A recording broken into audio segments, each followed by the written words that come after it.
Hi there, it's me, Egil Thorsson, with my good friend Bragi, and today, son of Magnar. Alright, and we are going to be reading out our weekly comments. So Yes. what's on the menu today then? Reading comments, Egil. Oh yeah.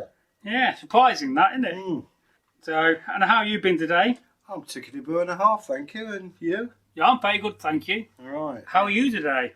So, let's go to the comments, and I found the first comment, and this comment comes from the video, What is a Viking? Ooh. And this comes from Tangerine Layla, the Sleepy Oracle, aka Tangy, and she says, hello, and she says, yay, Vikings rock Ragnarok. Oh yes. And we have another comment from Tangy, and this is on the folk tale you recorded some time ago of the monster of Vesterhop Lake, which was published today. Nice one. Which will be about 4 days ago. Awesome. So what happened to the creature? Did he get indigestion? Where did it live? So many questions roll around in my mind. Would love to see a movie version of this. Thank you very much for whetting my folklore appetite. Big hugs, purple heart and praising hands. Oh, thank you. So there you go. Got to reply to some of these comments later on. Now, the next comment goes to a very good friend of ours on the channel, like you all are. Yeah. And that's Thomas. Hi Thomas. Hello, Thomas Dale. And he says, on the giant fin and the building of Lund Church.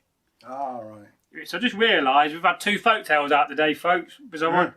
Yes, my fault. Never mind. So I don't know why I did that. I just realised I published 2 folk tales today. It's a good job that we recorded about 5 or 6 today and catch it up. It's curious that when the whole guess my name or else aspect to a tale, like there was Rumpelstiltskin.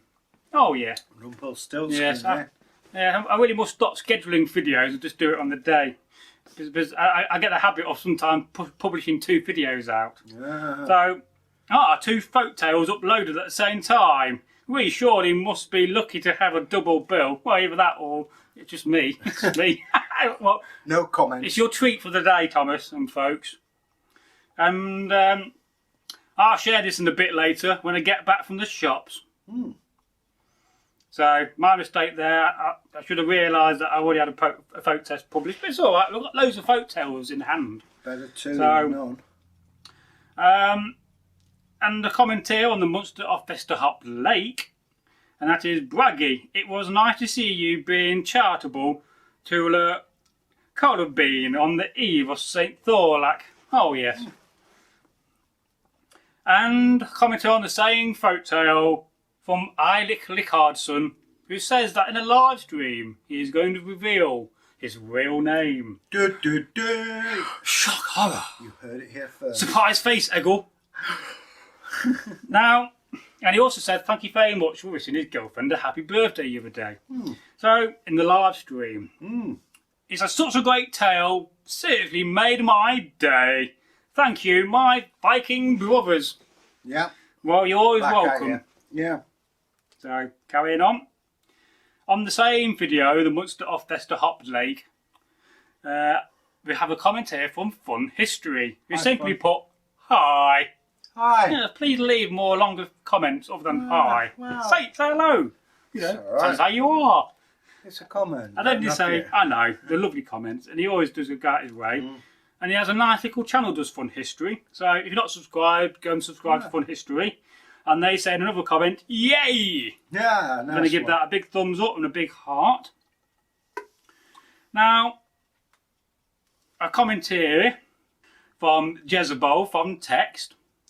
Well, it's been a while since I've been out raiding or pirating. Yes, I'm not a Viking after all. Don't knock it. When I put, does sneaking down to the kitchen at night and raiding the fridge work? Yeah. Oh, there you go. So, if you raid the fridge at night, you're technically a Viking. There you go. And Jezebel put a comment to that comment. Oh, I do that all the time. And loads of food emojis. Bless. So, Thomas Dale, on your video from last Monday, what is a Viking? Which is a brief video. I'm not meant to be a big video. Tommy says, I thought for a while that the word Viking meant river raider, in comparison to the word Norse, which referred to the Scandinavian culture and people in generally in the Dark Ages, the Vikings being a portion of that society. Well, Tom, you've hit the nail on the head there, actually. Yeah, I think quite he right. Yeah. Nice one. We do get wonderful comments, and we have to go back and reply to that one later. And in a silver comment on the same video, I like these little snippet videos covering the basics. I like that you have longer videos planned to go into more detail. And let's just talk about these brief videos for about 30 seconds. Because it's all fair enough, you know, we could make much longer videos on what is a Viking or what is Berserker. But first of all, we've got to introduce you to the very basic concept. And then from that, we will be building and explaining more with further research. So, you know, I look on it as a sort of boost to the subject. Yeah, it's just a quick way to introduce people to the subject rather than saying, here's a very long video, what is a Viking, and have us bore you to death. I mean, they can also skip it if they see that coming up. But I think, you know, yeah. So, there you go. So, we have a comment here from Tanji. Hi, Tanji. On Viking Flog 26. Hopes updates. Bragi falls out of attic. Builder theme. Yeah. Yes, I've recovered now, just about. And Tanji says, bacon is life. Chased a woman with a mouse, Bragi. Question mark. Falling out of an attic. Question mark. Is that all the raids these days? Question mark. Big hugs to you both. Thank you. Well, I chased a woman around in a factory in the late 1990s or mid-90s, and her name was Anne, and she didn't mind. So, no, falling out of attic is not the rage. It's not some extreme sport, like I said in the comment the other day. I bet it's fun to watch, mine. Oh, it would have been, and I'm not going to recreate it on camera. So we have a comment from our very good sub, Joel Coldurf. Hi, Joel. Hello, Joel. And those poor mice won't be back in a hurry. About the fruit, I think you're right. Apples would probably have been the most common cultivated fruit. There are quite a few place names dating to the Saxon times, like Appledore and the tradition of wassailing. The apple orchard is Anglo-Saxon too. Before the Roman conquest, there was only, as I lose the comment, wild crab apples in Britain, and in Saxon times the monks preferred some of the new, bigger, sweeter varieties, but the average peasant might have only had the crab apples. Cultivated apples arrived later in Scandinavia, maybe in the 12th century, with the spread of monasteries, so their most common fruits were probably forest berries like loganberries, bullberries, cranberries and strawberries.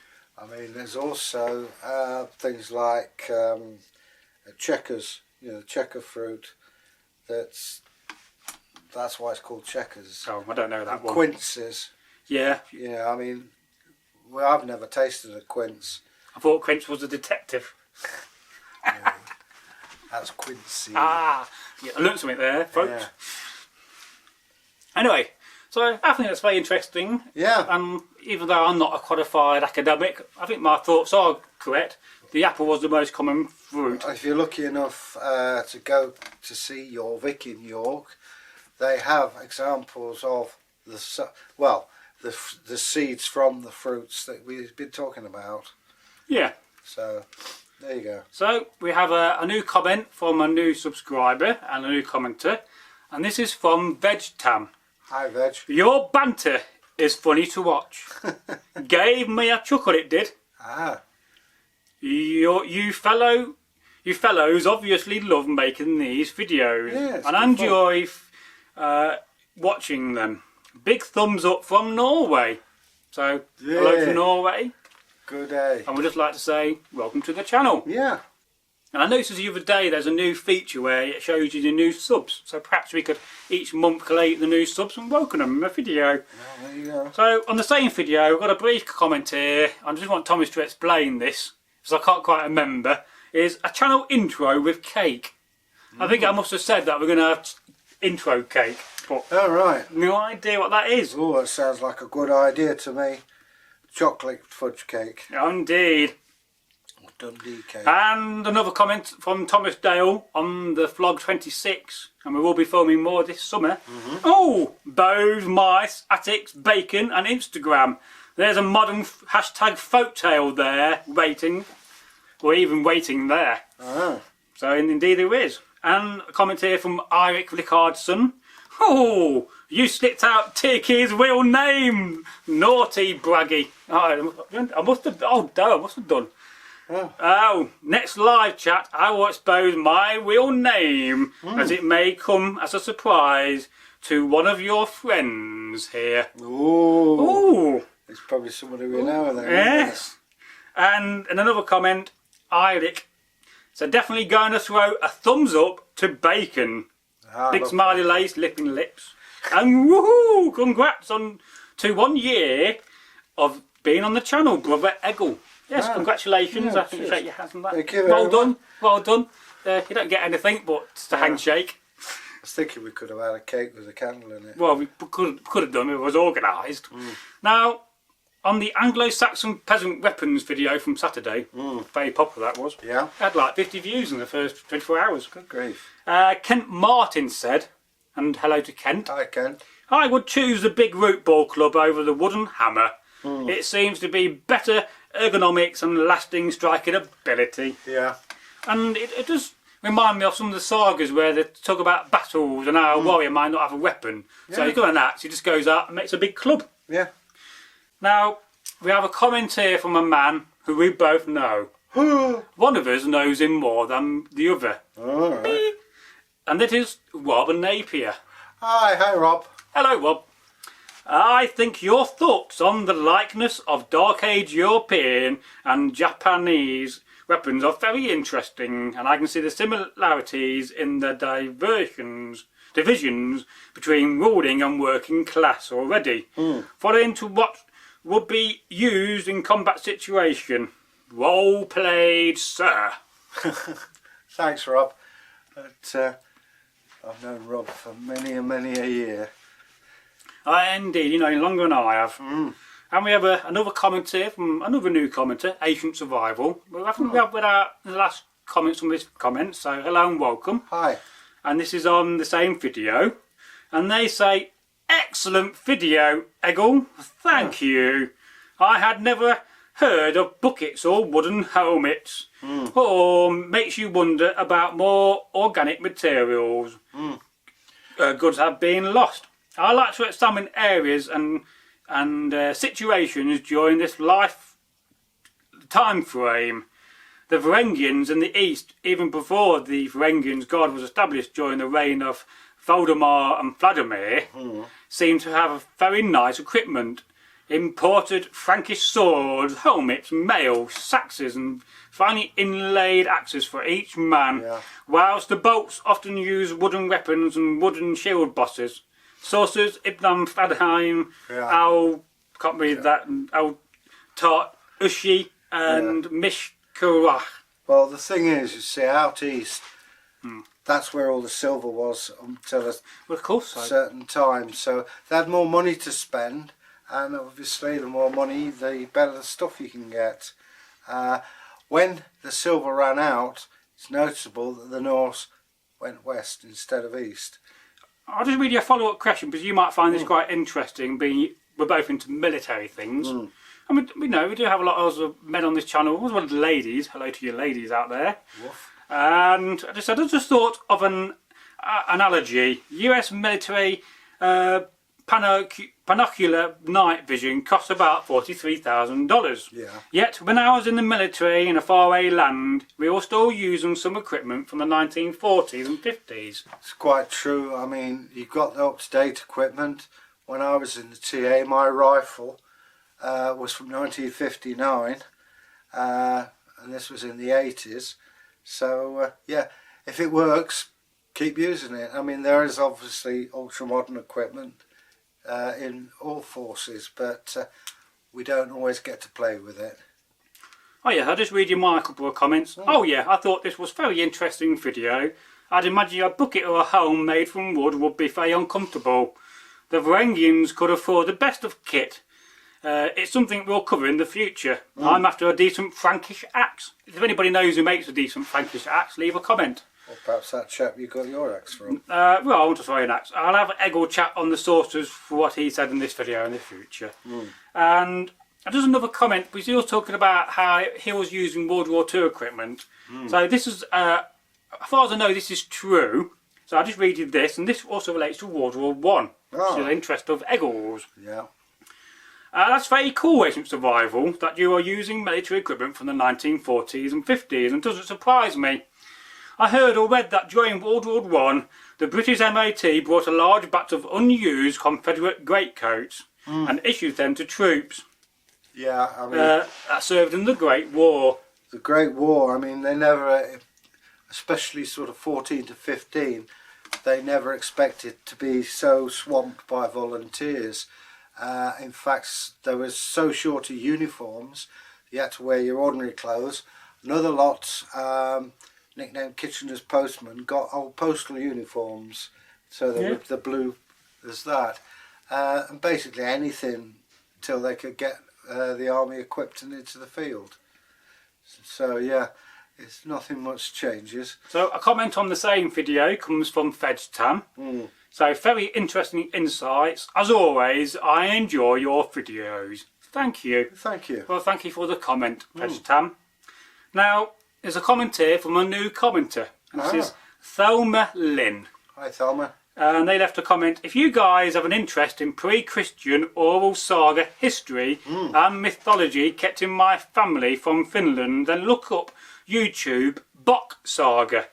Welcome to Hull. The telling of the saga is called 8 Paras.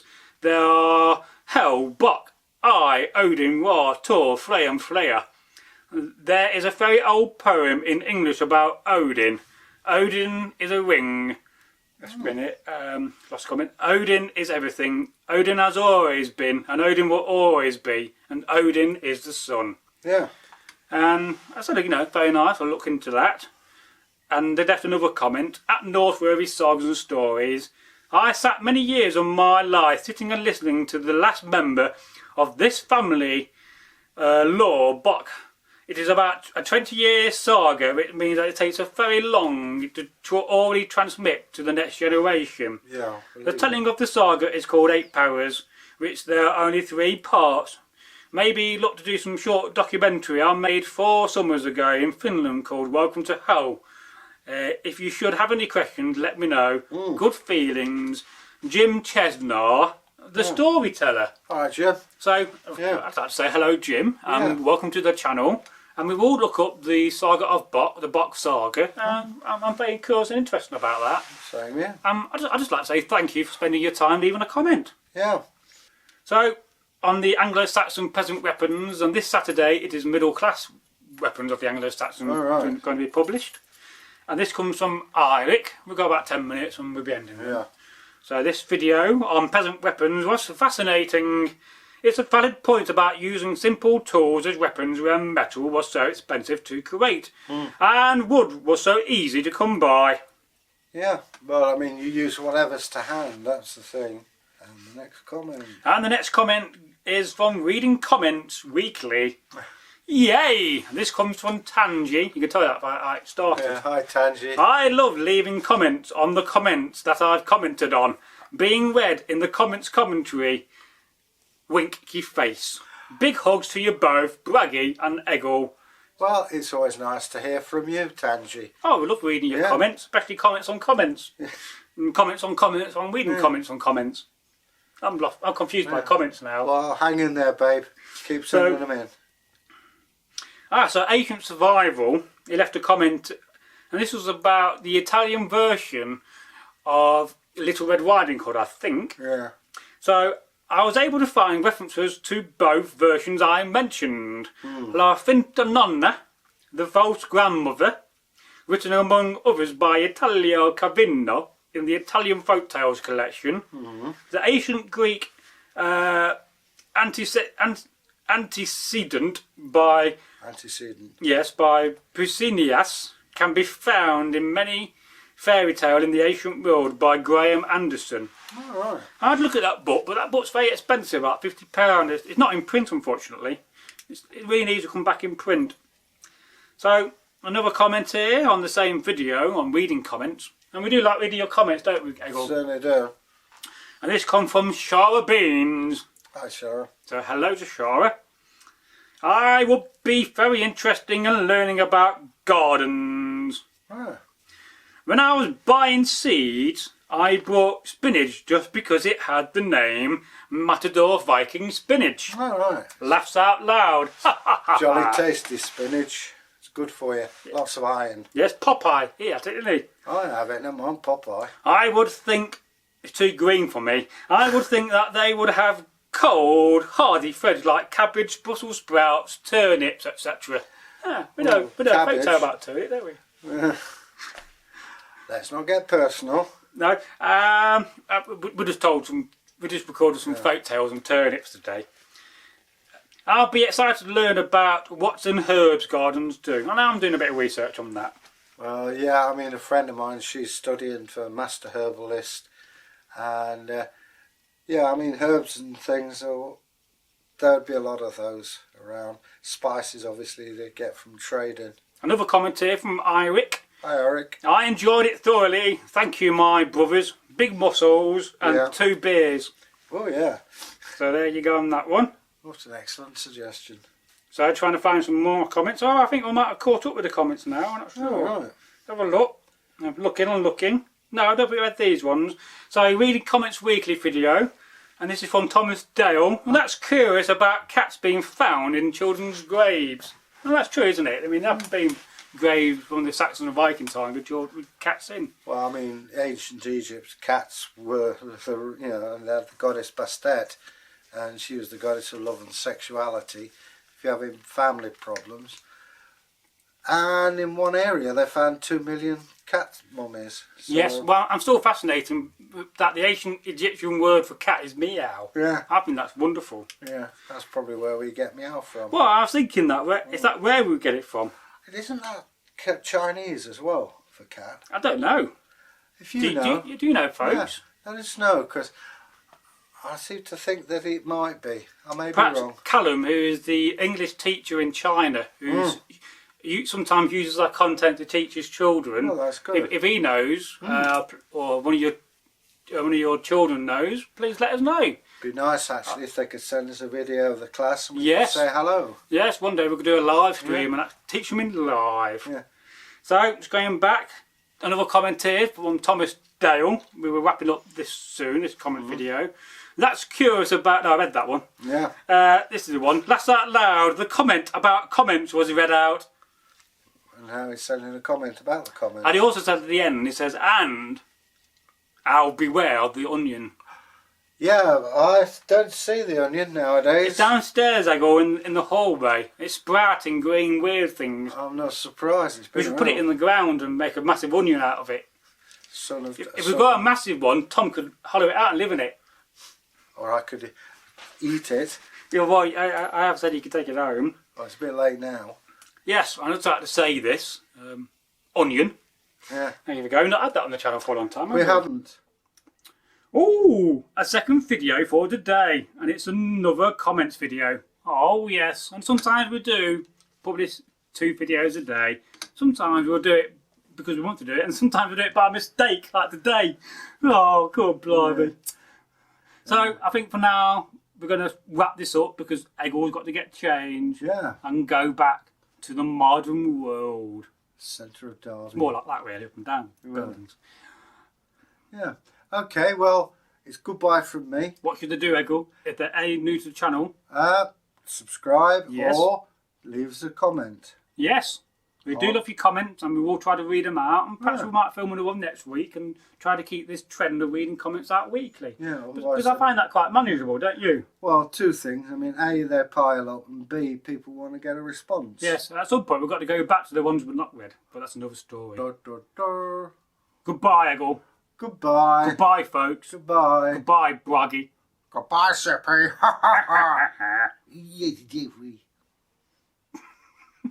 God blimey. Right, we're all going now. We're going now. All right. We're definitely going, Egil. Yeah, you're Jeffrey. This has been the longest goodbye ever. I know. Nearly the longest goodbye ever. Yes, that's right, Jeffrey. Don't forget, click on the bell. Yes, I mean yes.